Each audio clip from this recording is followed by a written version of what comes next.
Bismillahirrahmanirrahim. Assalamualaikum warahmatullahi wabarakatuh. Sebelumnya izin memperkenalkan diri. Perkenalkan, nama saya Aiman Maulida Fadilah dengan NPM 221063111080. Saya dari Prodi Pendidikan Agama Islam, Fakultas Agama Islam, Universitas Singapura Bangsa Karawang, kelas 5 PAIC. Oke, baik. Di sini saya ingin memenuhi tugas mata kuliah bimbingan konseling.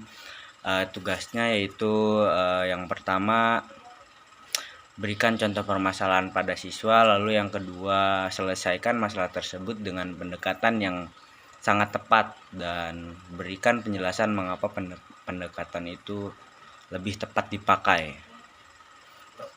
Oke, baik. Di sini saya akan menjawab. Di sini saya akan memberi contoh permasalahan pada siswa. Contoh masalah yang sering dihadapi oleh siswa adalah kesulitan dalam memahami materi pelajaran. Contohnya, misalnya seorang siswa mungkin mengalami kesulitan dalam memahami konsep matematika tertentu seperti aljabar atau geometrik. Hal ini bisa menyebabkan kebingungan, rasa frustasi, dan akhirnya mempengaruhi motivasi belajar serta nilai akademik mereka.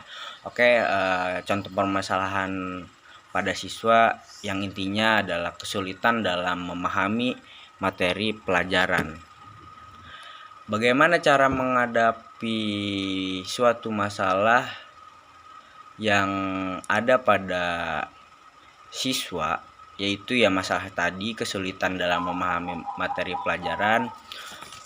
Saya punya win solution daripada contoh kasus masalah ini, yaitu dengan cara pendekatan persuasif. Kenapa saya bisa memilih pendekatan persuasif? Karena menurut saya pendekatan persuasif ini bersifatnya individual ya.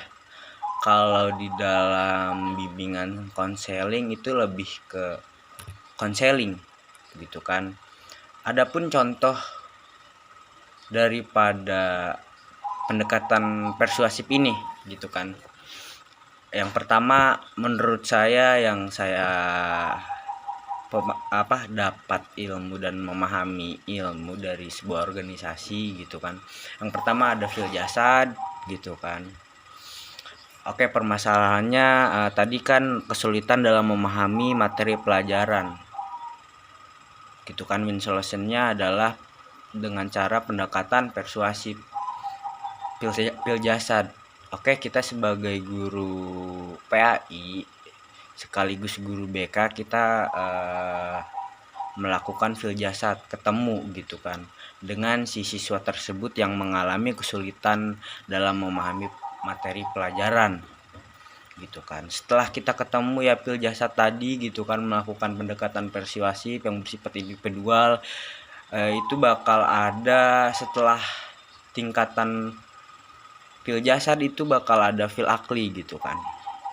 Setelah kita banyak ketemu gitu kan, kita bakal satu pikiran atau satu frekuensi. Kita bakal seenggaknya siswa tersebut enggak canggung terhadap kita gitu kan. Itu feel akli gitu kan, satu frekuensi. Kita udah bisa masuk ke dalam dunia mereka, ngobrol kenapa gitu kan, kendalanya apa gitu kan. Itu di feel akli, tingkatan feel akli. Setelah feel akli kita feel kolbi gitu kan. Setelah kita ketemu feel jasad gitu kan, lalu ada feel akli, setelah feel jasad feel akli satu frekuensi gitu kan ya, itu tadi pendekatan persuasif. Yang terakhir ada feel kolbi gitu kan. Feel kolbi ini win solution atau tujuan akhir daripada feel jasad dan feel akli ini. Karena setelah kita ketemu dan kita satu frekuensi, kita akan satu hati gitu. Itu yang dinamakan feel kolbi.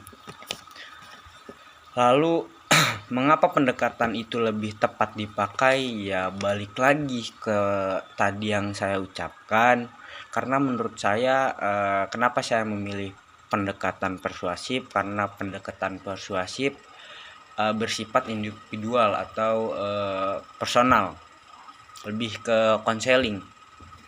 Di situ lalu ada teori fil jasad, fil akli, dan fil qalbi gitu kan.